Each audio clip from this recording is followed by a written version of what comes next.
The silence was absolute. The kind of silence that comes before the world breaks. Luca Calabrese knelt in the back seat of a black SUV, his 7-year-old daughter Emma convulsing across the leather bench, her small body rigid and shaking like something plugged into electricity. Foam flecked her lips. Her eyes had rolled so far back only white showed. The seizure had been running for 43 seconds. 43 seconds too long. Outside, the blizzard had teeth. Wind screamed across Interstate 90 like something alive and hungry. The convoy of 3 black SUVs had ground to a halt 15 minutes ago when visibility dropped to nothing, when even the headlights could not cut through the white wall of snow. The roads were sealed. The highway patrol had closed the pass. Medical airlift grounded due to conditions. Luca's hands trembled. These were the hands that had built an empire from concrete and silence. The hands that signed papers and men disappeared. The hands that had never, in 42 years, shaken from fear. But now they pressed uselessly against Emma's burning forehead while her body convulsed and his entire world, his money, his power, his network of terrified associates spanning 3 states, meant absolutely nothing. "Papa," she whispered, though she could not see him. "Papa, it hurts." Outside the vehicle, Vinny and Pietro stood frozen in the snow, their expensive wool coats already crusted white, their phones dead from the cold. Vinny had been with Luca for 19 years. Pietro for 17. Neither had ever seen him like this. Neither had ever seen him afraid. "The highway is closed," Vinny said into the wind, his voice swallowed. "Every hospital within 30 miles, roads are blocked. Nothing's moving." Luca did not respond. His focus was absolute. Emma's seizure continued. 30 more seconds had passed. Her temperature was dangerous. He could feel it through the leather gloves. Then through the white curtain, a figure appeared. A woman stumbled toward the convoy, her body bent against the wind. She wore a threadbare gray coat that had been repaired so many times the original color had disappeared. Her sneakers were held together with duct tape. A backpack was strapped across her shoulders, heavy with the weight of everything she owned. Her face was raw from the cold, wind-burned red, her breath forming clouds that the blizzard tore away before they could fully form. She did not ask permission. She reached the vehicle and yanked the door open, and the cold rushed in like something with intention. Luca instinctively tried to shield Emma, but the woman was already moving. She had dark hair plastered to her forehead with ice. Her eyes were sharp and moving, assessing. She knelt beside Emma without hesitation, her movements precise and efficient. "Turn her on her side." "Now," the woman said. Her voice cut through the wind like a blade. "Clear this space. Get me something soft for her head." Luca had built his entire reputation on being a man who gave orders, not followed them. But in that moment, he moved. The woman's hands were on Emma, checking her airway, her breathing. There was knowledge in those hands. Real knowledge. The kind that came from training, from experience, from having saved lives before. She pulled a worn scarf from her coat pocket and folded it under Emma's head with careful precision. "How long has she been seizing?" the woman asked, her eyes fixed on Emma's face. "For minutes," Luca said. "Maybe 5. I cannot." "Sure, look at me," the woman said, not to Luca, but to Emma. "You are safe. You are with me now. Your body is scared, but your heart is strong. I can feel it. Stay with me." She pulled a plastic watch from her wrist, something so worn the numbers had nearly faded, and she began counting. Her breathing was steady. Calm. While everything around them was chaos, while the wind tore at the vehicle and the world had gone white and frozen, this stranger moved through it all like she was operating in a different reality. A reality where she had done this before. A reality where she was not afraid. The seizure lasted another minute and 32 seconds. Then it slowed. Tremors rather than convulsions. Tremors rather than the full-body terror. Then nothing. Emma's eyes fluttered. They focused. They found her father's face. Papa. Her voice was so small. I am here, Luca whispered. I am right here. The woman did not remove her hands from Emma until she was certain the seizure had completely released. She checked Emma's pulse. She monitored her breathing for another full minute, saying nothing, her concentration absolute. Then she finally looked at Luca. What she saw was a man who looked like he had been carved from stone and left in the rain for a decade. He was tall, 6'2", with a build that spoke of gym time and discipline, though his expensive tailored suit was now wrinkled from kneeling. His hair was dark, silvered at the temples. But his eyes were the color of a storm before the lightning came, and they were wet, glistening with something he had probably never allowed himself to show another human being. She needs a hospital, the woman said quietly. Real monitoring. But she is stable now. Her airway is clear. She is breathing. The seizure has stopped. Luca stared at her. What is your name? Mia, she said. Mia Reynolds. Mia Reynolds, you just saved my daughter's life. Mia did not respond to that. She simply looked back at Emma, keeping one hand on the child's shoulder, keeping her grounded. The blizzard howled. The world outside the vehicle was nothing but white and chaos. But inside, there was stillness. And knowledge. And the kind of competence that only comes when someone knows exactly what they are doing. Vinny appeared in the door. His face was shocked. Pale. Sir, the highway patrol says the pass will not be open for another 2, maybe 3 hours. We cannot move. We cannot get her to. Call the base, Luca said quietly. Get the emergency team ready. Medical supplies. Everything we have. We move the moment the highway opens. We do not wait. We do not stop for anything. Yes, sir, Vinny said, and he disappeared. Luca looked at this woman, this stranger who had appeared from nowhere, and something shifted in his chest. Something that had been locked away so thoroughly he had forgotten it was there. The part of him that was not the Calabrese name, not the empire, not the reputation that made men cross streets to avoid him. Just a father. Just a man whose child's life had been in the balance, and whose hands alone could not save her. But hers could. Before we continue, drop a like if this story hits you. Share it with someone who needs to hear it and subscribe so you do not miss what is coming tomorrow. Now, let us go back to the beginning, to 3 hours earlier, when Mia Reynolds was counting the last $34 she had in the world in the parking lot of a gas station outside Seattle, and she did not yet know that her life was about to splinter into before and after. The gas station attendant had gone home at 11 o'clock. The fluorescent lights hummed above, casting everything in a sickly yellow glow that made Mia's hands look like they belonged to a corpse. She sat in her rusted 2004 Honda Civic in the far corner of the parking lot, the dome light on, her bill spread across the steering wheel. 5 20s. 4 1s. 14 singles. A dime. For pennies. $34.14 to last until Thursday. It was Tuesday. She had already eaten the rice and beans that morning. Emma had already taken her lunch to school, a peanut butter sandwich on bread that was just beginning to go stale, an apple from the discount bin, a container of water instead of juice. There was a half-gallon of milk at home, maybe enough for 3 more bowls of cereal if she was careful. She had 2 eggs. A can of soup. A jar of something that might have been sourced from 3 months ago. The foreclosure notice was still on the passenger seat. She had not thrown it away. She kept looking at it like maybe the numbers would change if she stared long enough. $125,000. The house that her late husband Marcus had bought. The house where Emma had been born. The house that would not be hers in 14 days. 14 days. Mia had worked double shifts at the diner for 6 straight weeks. She had picked up extra hours at the grocery store stocking shelves at midnight. She had donated plasma twice. Her arm still had the needle marks. Still hurt. The money had gone to the lawyer, who explained that there was nothing to be done.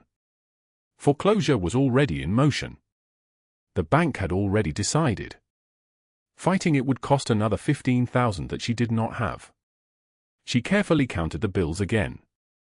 $34.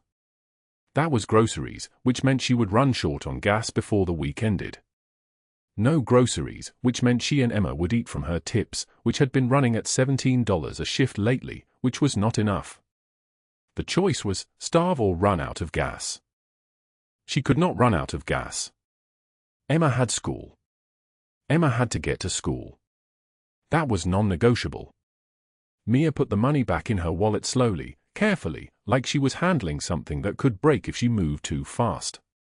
Then she started the car. The engine coughed twice before it caught, and she pulled out onto the highway just as the first flakes of snow began to fall. The radio said a winter storm was coming. Major system. I-90 might see significant accumulation. Drivers should exercise caution. Mia had been driving for 3 hours when the snow began to fall in earnest. The kind of fall that looked almost gentle at first, almost pretty, until you realized it was not stopping. Flake after flake after flake, accumulating faster than the wipers could clear it. The highway was emptying. Other cars pulled off at exits, heading for shelter. Mia stayed on the road. She had to get to the other side. She had to get home. The visibility dropped to nothing. The Honda's engine, already failing, already tired from years of Mia pushing it beyond what it was designed to handle, began to strain. The temperature gauge crept higher. The oil light flickered. Not now, Mia whispered. Please. Not now. But the engine knew no mercy. It sputtered. It coughed. It made a sound like something breaking inside, and then nothing. The car coasted across 2 lanes before momentum died completely, and Mia was alone in the middle of Interstate 90, for miles outside Seattle, in a blizzard that was eating the world, with $34 in her pocket and a daughter waiting at home. The wind shook the car. The snow came down like the sky was falling apart. And through the white curtain, headlights appeared. Not one. Many. A convoy of black SUVs emerging from the blizzard like something from another world. Mia did not know who they were. She did not know that the lead vehicle carried a man whose name alone made people disappear. A man whose reputation was built on mercy and bloodshed in equal measure. She only knew that she was cold, that her daughter was home alone waiting for her to pick her up from the neighbor's house, and that she needed help. She grabbed her backpack. She opened her door against the wind. And she staggered toward the lights. 3 hours before the blizzard swallowed the highway, Mia Reynolds sat in her 2003 Honda Civic at a Shell station outside Seattle, and her hands would not stop shaking. The dome light cast a yellow stain across her face as she counted the crumpled bills spread across the passenger seat for the 4th time that hour. $1. $5. $10. $20. $30. $34. That was everything. That was the entire world between her and nothing. The foreclosure notice lay on her dashboard like a blade. $125,000. 2 weeks remaining. The words were printed in bold red letters that seemed to pulse in the car's dim light. In 14 days, a bank that did not know her name and did not care that her daughter existed would own the apartment she no longer even lived in. She had lost it 3 months ago. Now she slept in this Honda. She washed her face in gas station bathrooms. She changed clothes in the handicapped stall at the public library on Pike Street because at least there was a lock on that door and the light did not flicker. Emma was 9 years old. Emma had a mother who was supposed to pick her up from school, make her dinner, help with homework, tuck her into bed. Instead, Emma stayed with Mia's sister Patricia in Tacoma during the week. Weekends sometimes. When Mia could scrape together gas money. When the timing worked. When she was not working a double shift at the diner on Capitol Hill, pouring coffee for people with jobs and homes and lives that looked like normal lives. Mia opened the car door. The November air hit her face like ice water. She grabbed her backpack from the back seat, unzipped it, pulled out a small photograph in a cracked plastic frame.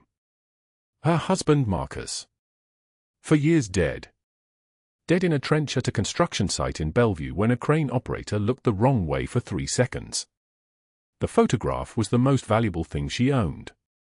Not because it was worth anything. Because it was the last piece of him that proved he had been real. Proof that she had not always been this. The bathroom inside the Shell station was fluorescent white and smelled like bleach and human despair.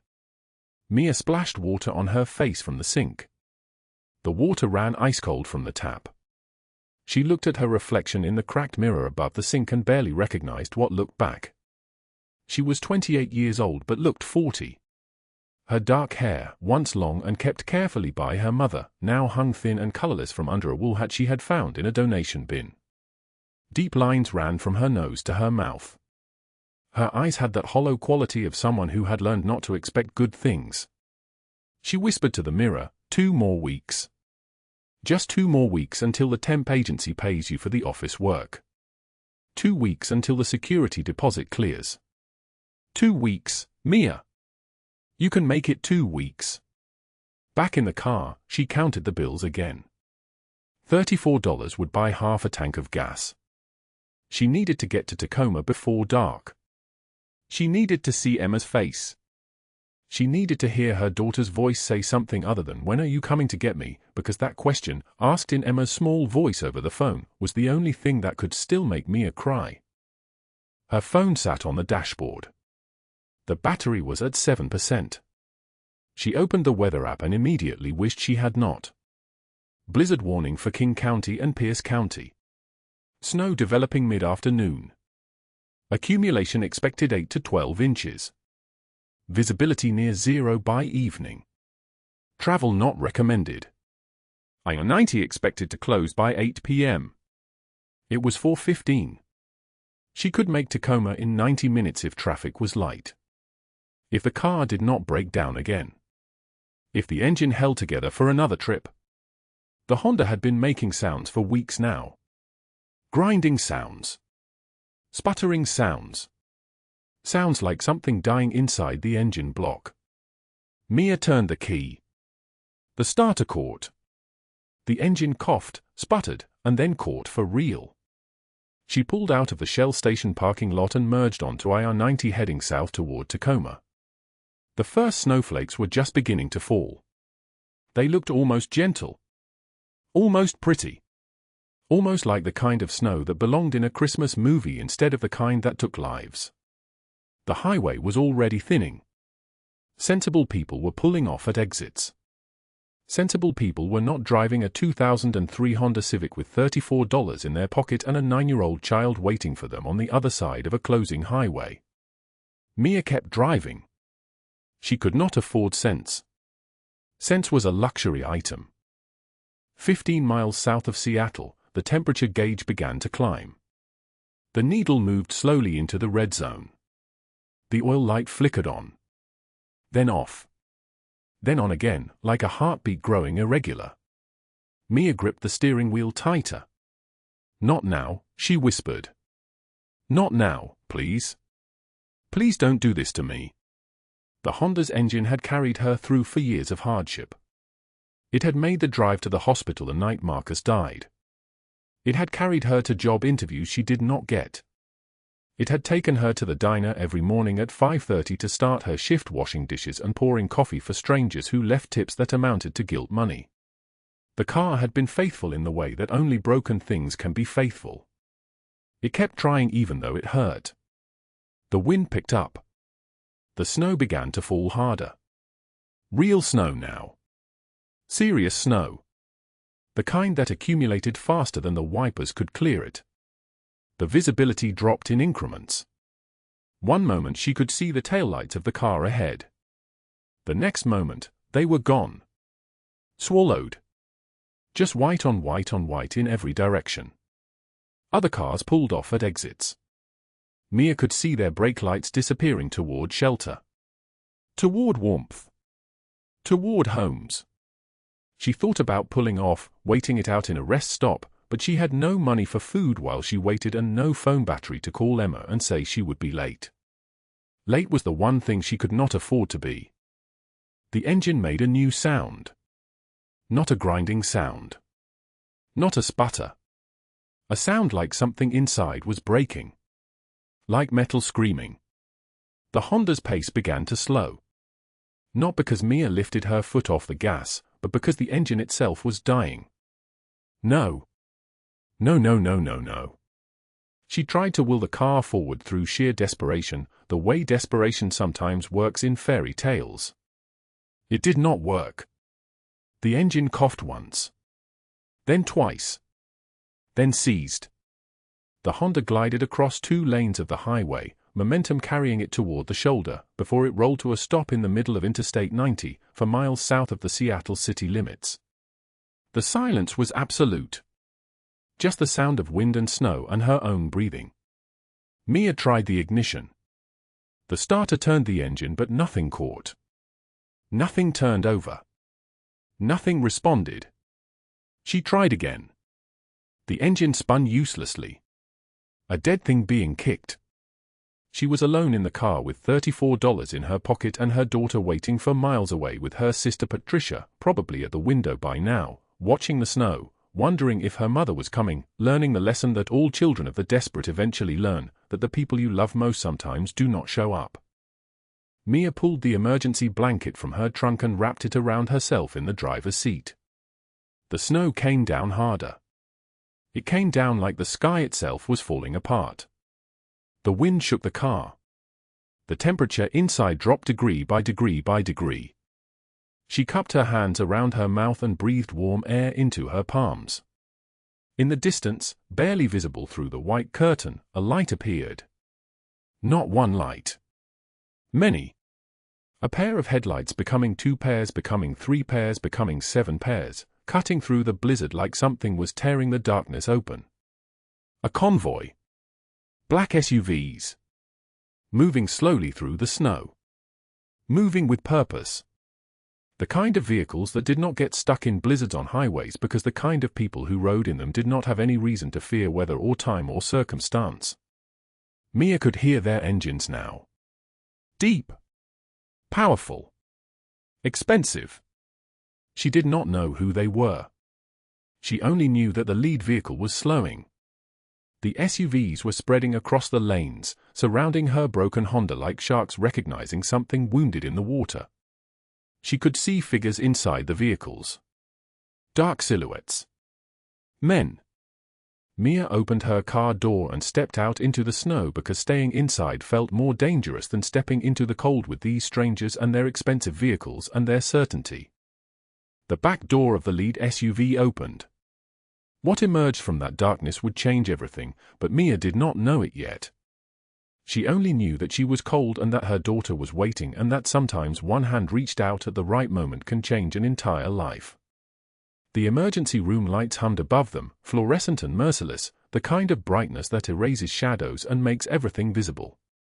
Mia sat on the examination table in a curtained bay, her threadbare coat still damp from the blizzard, still wrapped around her shoulders like a shield. The nurse had checked her temperature 3 times. 32 degrees Celsius when she arrived. The hypothermia was mild, the doctor said. Lucky. The word hung in the air between them like something she did not believe. In the hallway beyond the curtain, Luca Calabrese stood motionless, his cashmere coat draped over his arm, his white dress shirt unbuttoned at the collar. Water from the storm dripped from his dark hair onto the linoleum floor.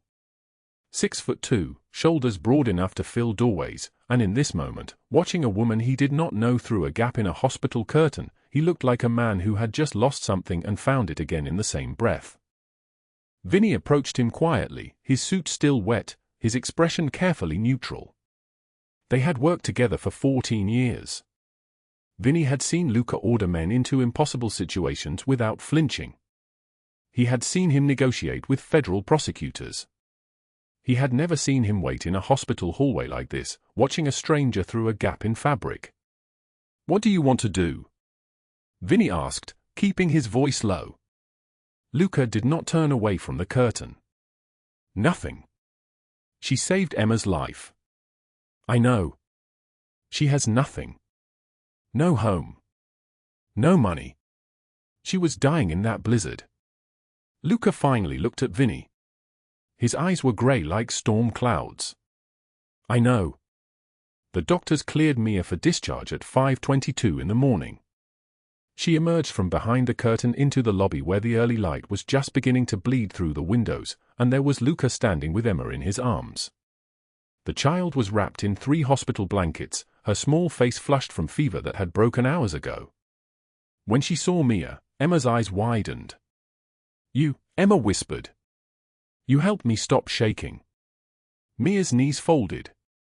She knelt down to eye level with the child, and Emma reached out one small hand and placed it against Mia's cheek. The gesture was so innocent, so complete in its gratitude, that something inside Mia fractured silently. "You were so brave," Mia told her. "So incredibly brave. Daddy says you are a hero." Mia looked up at Luca. His expression was unreadable.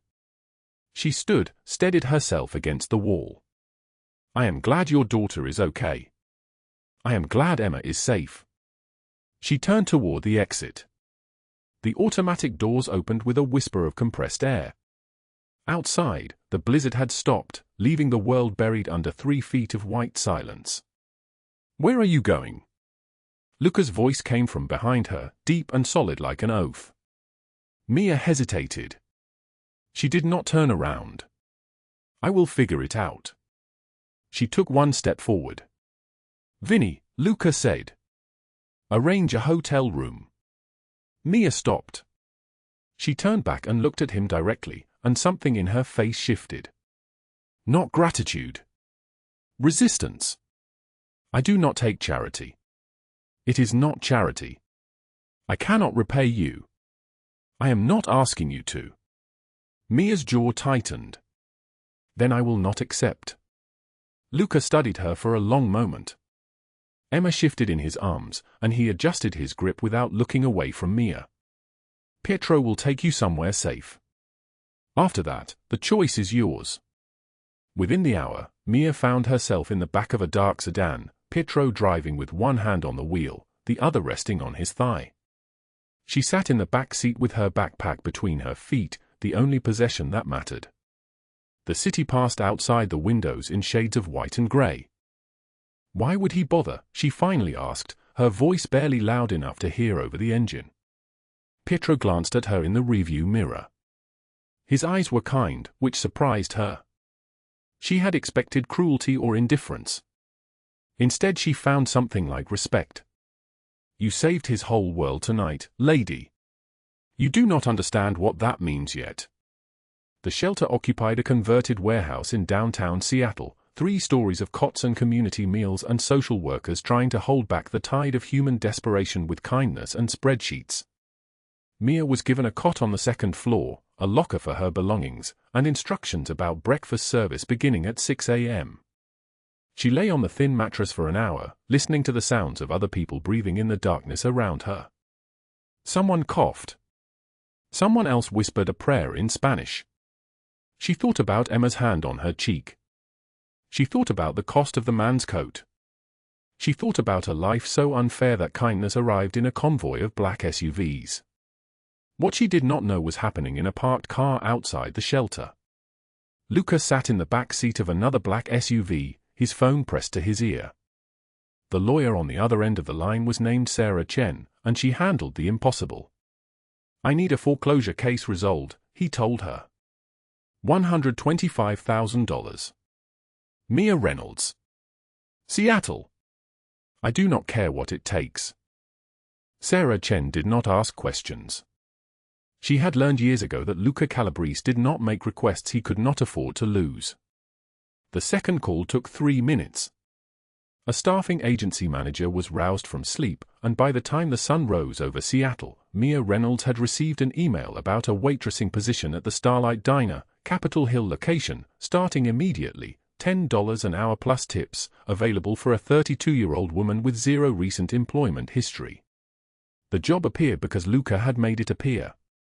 But Douglas Hale, who had been tracking Mia for 6 months with the obsession of a man who believed he owned her even after she had left him, had also seen the black SUVs.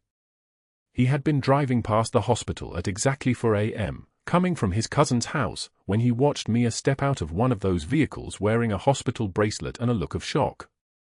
Douglas pulled his truck into an alley and sat in the darkness, his fingers tapping against the steering wheel. His ex-girlfriend who had left him, who had called the police on him twice, who had moved through the city like a ghost trying to disappear, was connected to someone. Someone with money. Someone with black SUVs. That meant she was valuable. That meant he could use her. Douglas pulled out his phone and saved the timestamp from the hospital parking lot footage he accessed through his cousin, a cop with access to security cameras and a taste for cash payments. He smiled as he watched her emerge from that SUV. He had no idea who the man with her was, but he would find out. He would use it. He would make her understand that leaving him had consequences. He did not know that the man was Luca Calabrese. He did not know that in choosing that moment, in that parking lot, he had made the only decision of his life that would matter, the decision to reach toward something he had no right to touch. The rain fell in sheets that November evening, the kind of rain that seemed less like weather and more like punishment, and Mia Reynolds walked through it with her shoulders bent, her waitress uniform soaked beneath a coat that had cost $8 at a thrift store 3 years ago. The Starlight Diner sat 3 blocks behind her now, its neon sign fading in the downpour, and her feet moved automatically toward the studio apartment on Cherry Street that still felt temporary, still felt borrowed, even though the rent had been paid for 2 months in advance by someone whose name she knew but whose full nature she was only beginning to understand. The November wind tore through the empty streets like a blade wrapped in ice. She climbed the stairs to her building, water dripping from her hair, her keys already in her trembling hand. The hallway on the 3rd floor was poorly lit, fluorescent tubes humming their lonely song, and it took her a moment to see the figure standing near her door. Cordelia Blackwood waited under an umbrella that cost more than Mia's entire monthly income, the fabric a deep burgundy silk, held by a woman who seemed to have emerged from an entirely different world. She was tall, perhaps 55, with silver hair swept into a style that required weekly maintenance at salons Mia had never entered. Her dress was cream-colored linen, her shoes Italian leather, her nails a precise shade of crimson. Beside her stood a man with a camera hanging from his neck, his eyes hungry in a way that made Mia's stomach drop. "I thought we should meet," Cordelia said, her voice smooth as honey poured over broken glass. "I am Cordelia Blackwood, an old associate of Luca's. I understand you have become quite close with him." Mia's throat closed. She did not speak. "There is no need to be shy." Cordelia smiled, and the smile contained no warmth at all. "I simply thought someone should warn you about the nature of men like Luca Calabrese. You see, I have known him for nearly 20 years. And in that time, I have watched him pass through women like expensive wines, tasting each one, then discarding the bottle once he has had his fill." The photographer moved closer, his camera clicking in rapid succession. Click! Click! Click! Mia stepping back. Mia's face flushed with shame. Mia with her wet hair and her thrift store coat. "I have already shared some photographs with certain people online," Cordelia continued, her tone conversational, as if they were discussing the weather. "Photographs of you leaving the diner. Of you getting into his cars. Of you accepting his money. The captions tell quite an interesting story. They suggest that you are a young woman of flexible morals. A gold digger, some are calling you. Others have used less flattering language. But you know how these things spread. Within hours, everyone in Seattle will know exactly who you are." Mia's hands clenched into fists. She wanted to speak, wanted to defend herself, wanted to scream that none of it was true. But her voice had abandoned her somewhere between the diner and this hallway, somewhere between hope and the suffocating weight of exposure. "The truth," Cordelia said, stepping closer, "is that Luca does not actually care about women like you. You are a novelty. A pet project for a moment. Perhaps you remind him of someone he lost, or perhaps he simply enjoys the sentiment of it. But when the excitement fades, when he realizes that you are simply a homeless waitress with a child and a desperation that lingers on your skin like cheap perfume, he will discard you. He will return to his world. And you will be left exactly where you started." In that car, sleeping at rest stops, counting pennies, hoping that someone will take pity on you. The words landed like bullets, each one finding its mark, each one drawing blood from places Mia did not know she was still vulnerable. She opened her mouth, closed it, and then, from somewhere deep inside her, a single sentence emerged. "You do not know anything about me." Cordelia laughed, a sound like ice breaking on a frozen lake. "I know exactly what you are. And so does everyone else now." She descended the stairs without waiting for a response, the umbrella held high, the photographer following like a shadow. Their footsteps echoed in the stairwell, fading into the sound of the rain outside. Mia stood frozen in the hallway for 3 minutes. She counted them. 1, 2, 3. Her hand shaking so badly she nearly dropped her keys twice before she got the apartment door open. She collapsed against it the moment it closed, her back sliding down the wood until she was sitting on the floor, her knees drawn up to her chest, her hands covering her face. The rain hammered against the single window of her studio apartment like something trying to break in, trying to drown her. Her phone buzzed. Buzzed again. Again. She did not want to look, but her eyes moved to the screen anyway, pulled by the terrible gravity of disaster. The first photo, her leaving the diner, Luca's arm visible behind her, his hand on the small of her back. The caption read, "Another victim of Seattle's most ruthless predator." The second photo, her getting into a black SUV, her face caught mid-laugh. Gold digger or con artist? You decide. The third, her in a coffee shop, Luca's leather jacket draped across the back of the chair beside her, his fingers visible on the table, his gold wedding band catching the light. The comments beneath this one were a river of poison. Whore. Slut. She is probably stealing from him. She probably drugged him. Has anyone called the police? 500 comments in the first hour. 1,000 in the second. Mia's breath came in gasps, each one shallower than the last. She dropped the phone onto the floor beside her. The glow of the screen cast her face in blue light. Shaking hands. Tears that would not come because she had learned long ago that tears solved nothing. She stared at the photo of Marcus sitting on the small table beside her bed, the one picture frame she owned, the image of her husband taken on their wedding day 18 years ago, before the gambling, before the violence, before the heart attack that claimed him at 37 and left her alone. Marcus in his suit, smiling like a man who believed the world would be kind to him. "I cannot do this anymore," she whispered to his photograph. "I cannot." The $34 she had counted at that gas station for months ago felt like a lifetime ago. But it also felt like yesterday. Like it was still happening. Like she was still that desperate woman in a rusted Honda, calculating how many days she could survive on nothing. She had fought so hard to claw her way back. She had taken every humiliation the world offered, had bent under its weight, had refused to break.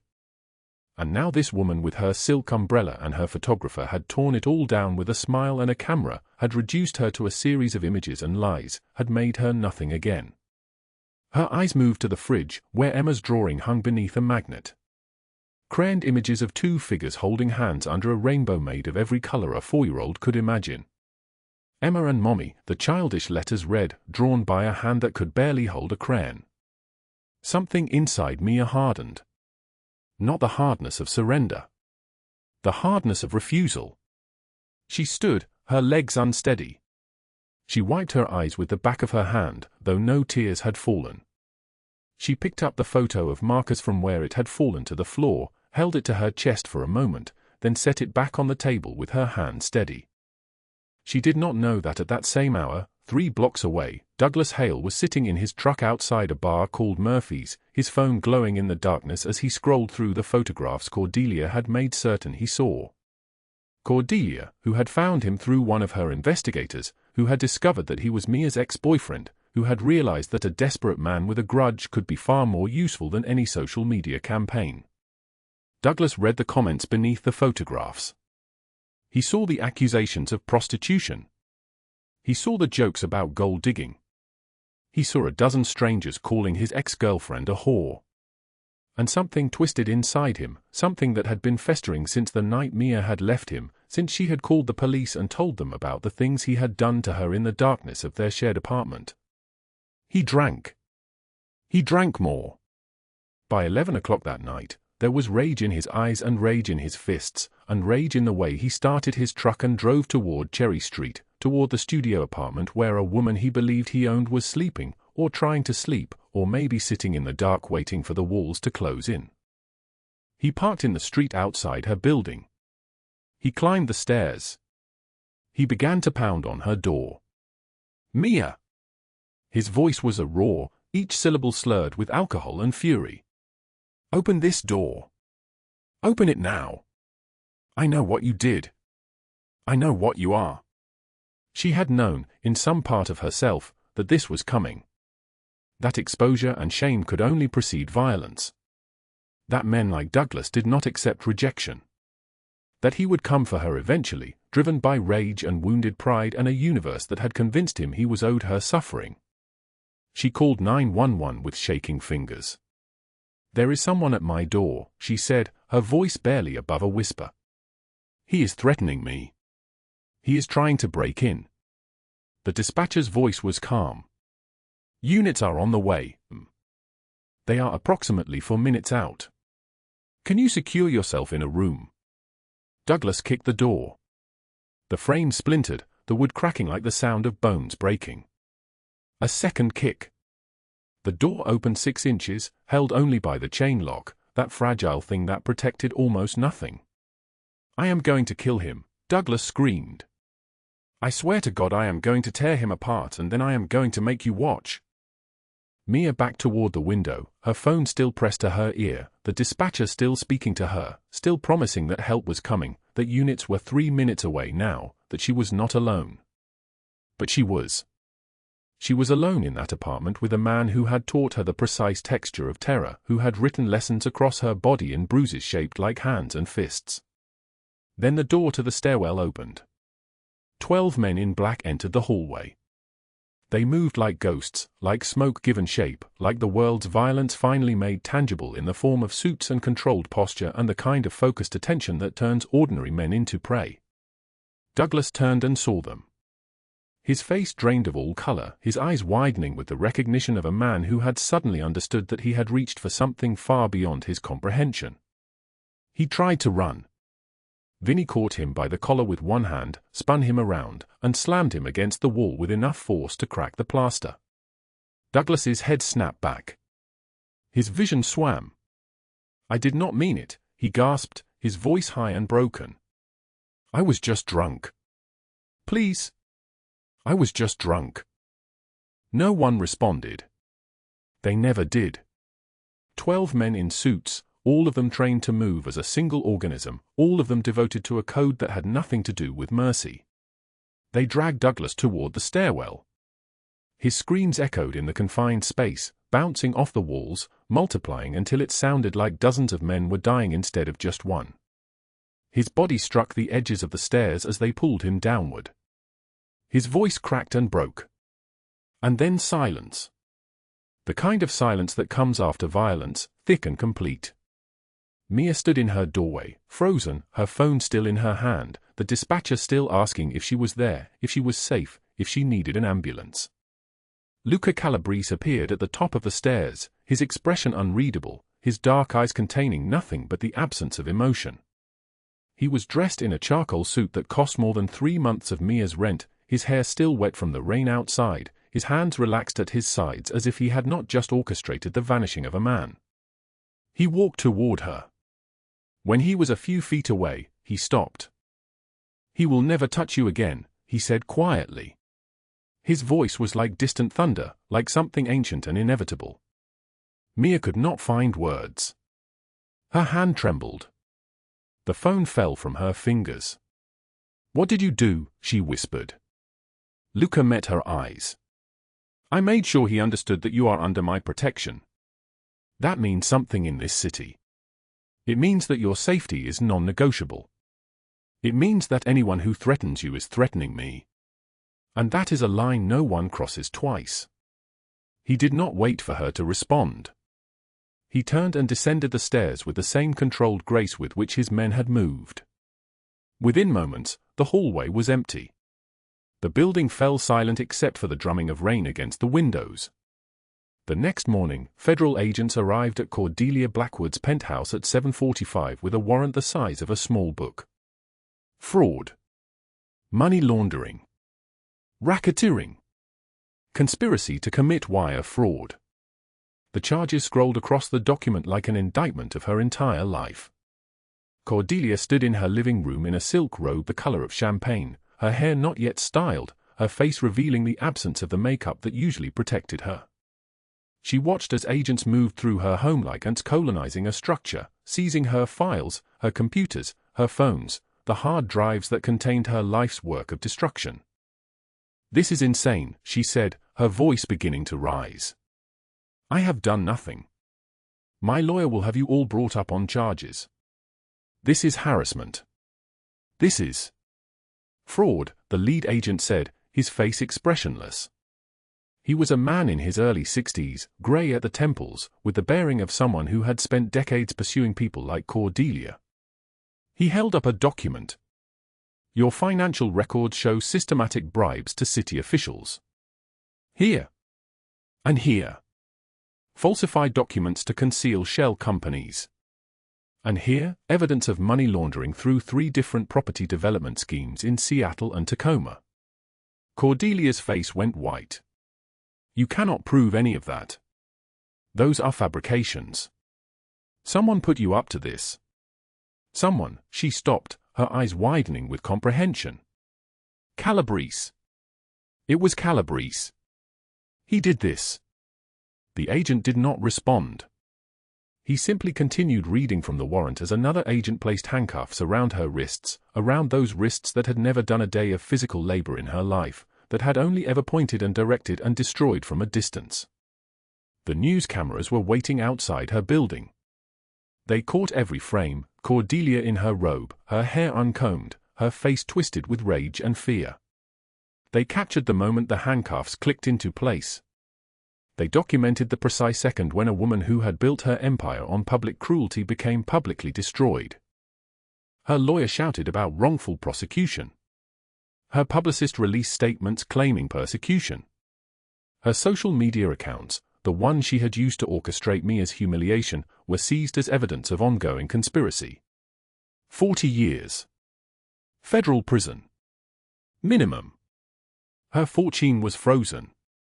Her properties seized. Her foundation dissolved as investigators uncovered a decade of fraud hidden beneath charitable work. Systematic destruction.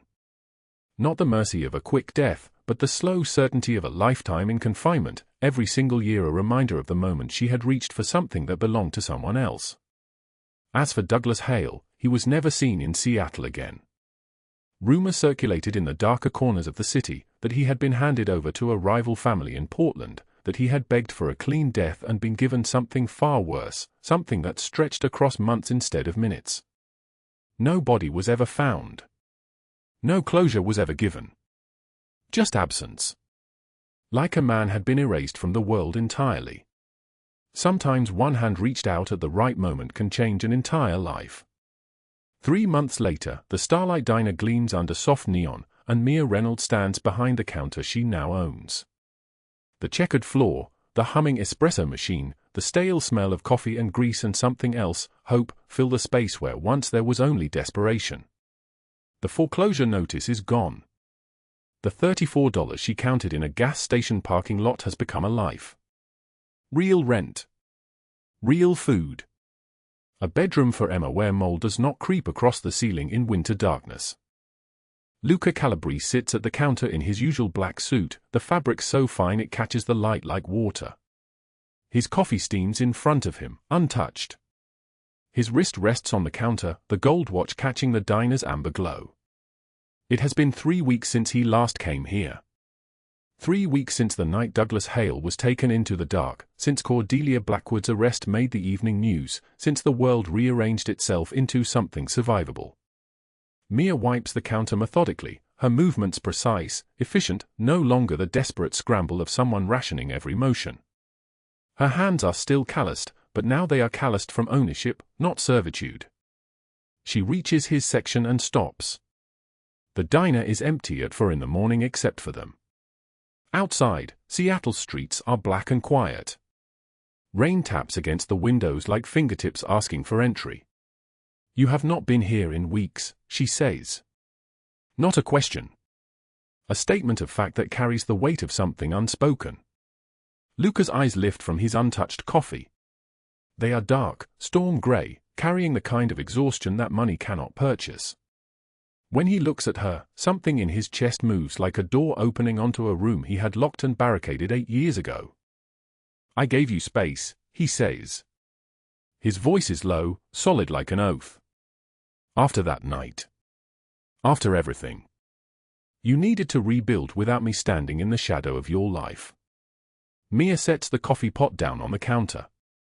Her hands are trembling, and she presses them flat against the checkered surface. "Do you know what I have thought about every single day for the past 3 weeks?" She does not wait for an answer.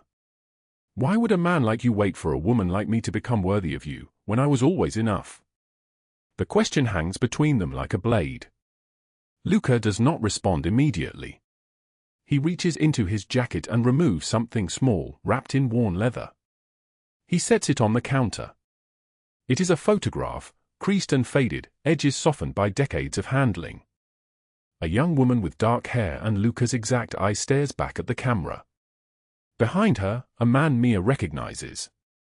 Carlo Calabrese, the brother who betrayed him 8 years ago. Her name was Isabella, Luca says quietly. Carlo's wife. Before Carlo decided his ambition was worth more than his blood. Before he decided betrayal was currency and trust was a weakness to exploit. He slides the photo across the counter toward Mia. "I built this empire on the belief that mercy and survival cannot exist in the same room. That to lead, you must be willing to destroy anyone who threatens you. That love is a liability." He pauses. Outside, the rain intensifies, drumming against the windows with increased urgency. "Then I knelt beside my daughter's body in the back of a black SUV on a highway in the middle of a blizzard," he continues. Emma was seizing. Her lips were turning blue. "I had more money than most countries. I had command of 200 men. I had power that could move entire families out of my way with a single word. And I was useless. Powerless. Drowning in the realization that none of it meant anything because I could not save her." Mia's fingers brush the photograph. Then a woman with nothing, literally nothing, Mia, stepped forward. A stranger. A woman I had never met. She did not care who I was or what I could do to her. She did not weigh the consequences. She just acted. She saved my daughter's life because it was the right thing to do, not because she expected payment or protection or anything at all. She gave me everything when she owed me nothing. Luca leans forward slightly. His voice drops to a whisper. "That is not something that exists in my world. The world I come from, people keep score. They calculate angles. They think about what they can extract from every interaction. But you did not wait for permission. You did not negotiate terms. You just saw someone suffering and you tried to save them."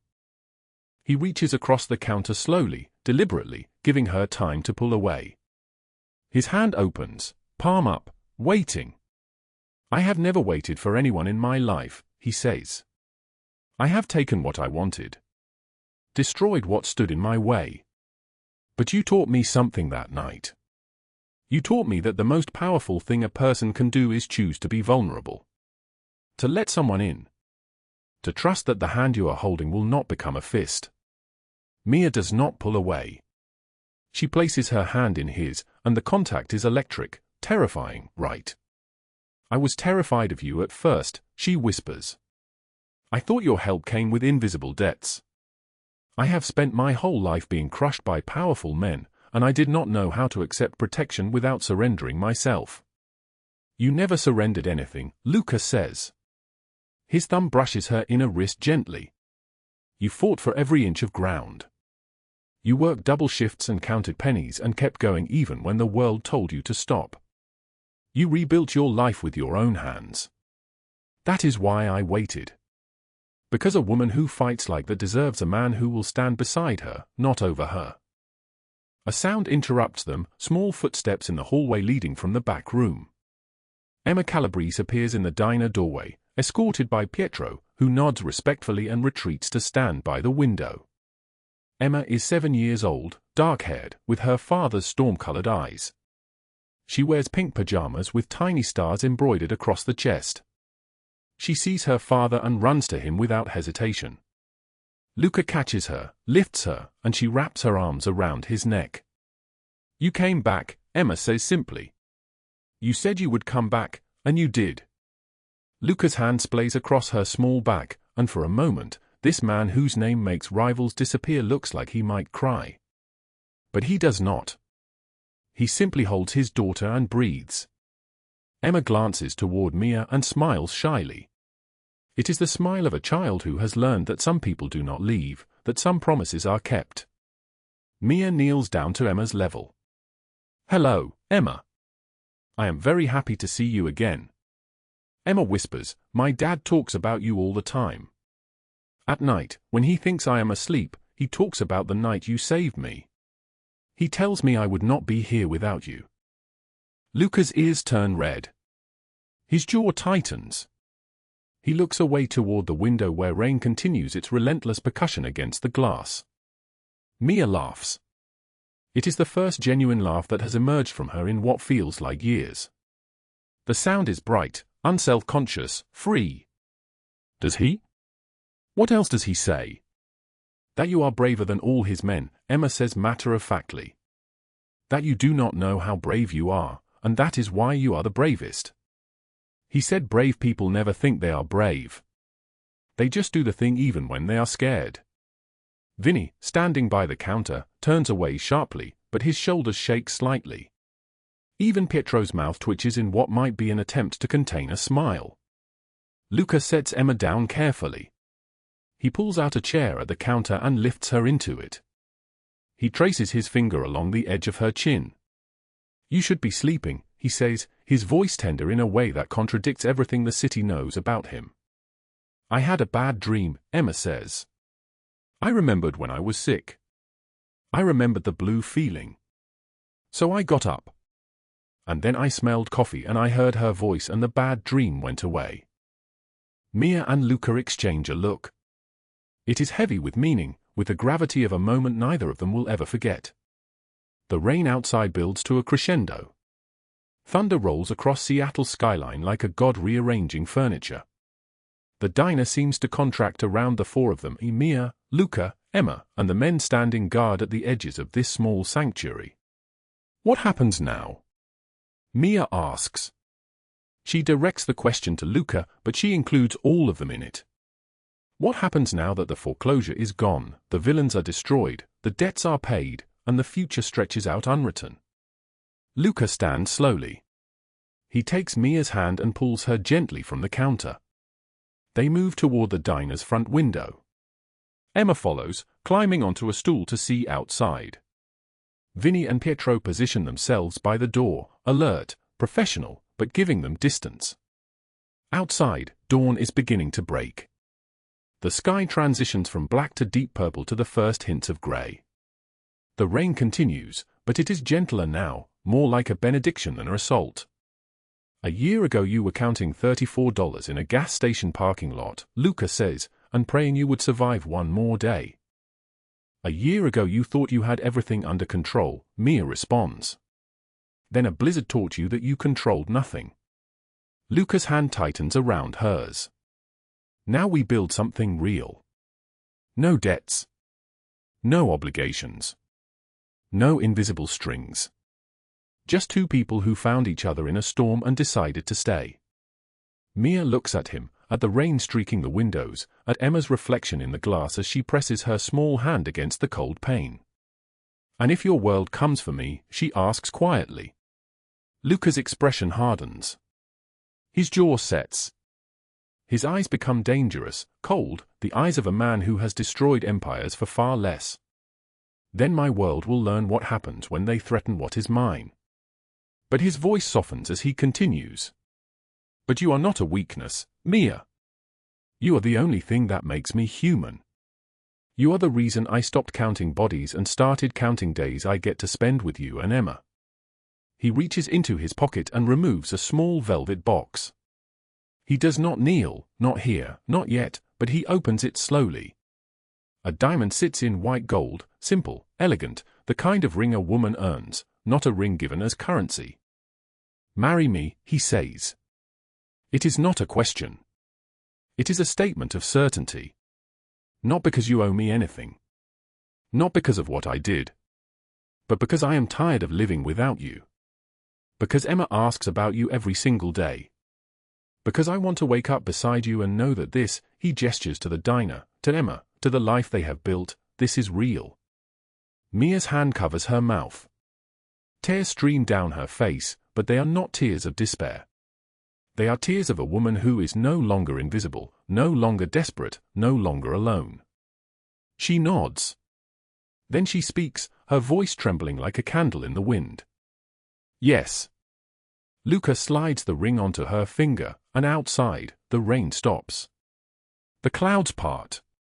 And for the first time in months, Seattle's dawn breaks clear and gold across the diner's checkered floor. Sometimes one hand reached out at the right moment can change an entire life.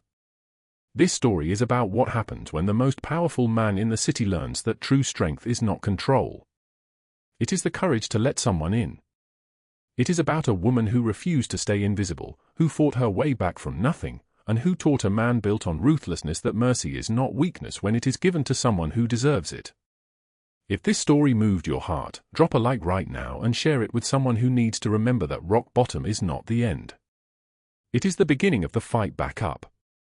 Subscribe because tomorrow we have another story that will leave you breathless. Comment below. Have you ever had a stranger change your life? Tell us your story. And remember, the people who survive are not the ones who never fall. They are the ones who get back up every single time, no matter how many times the world tries to keep them down. We wish you good health, a joyful life, and days filled with peace and happiness. Thank you for staying with us until the very end. We will see you again in the next video.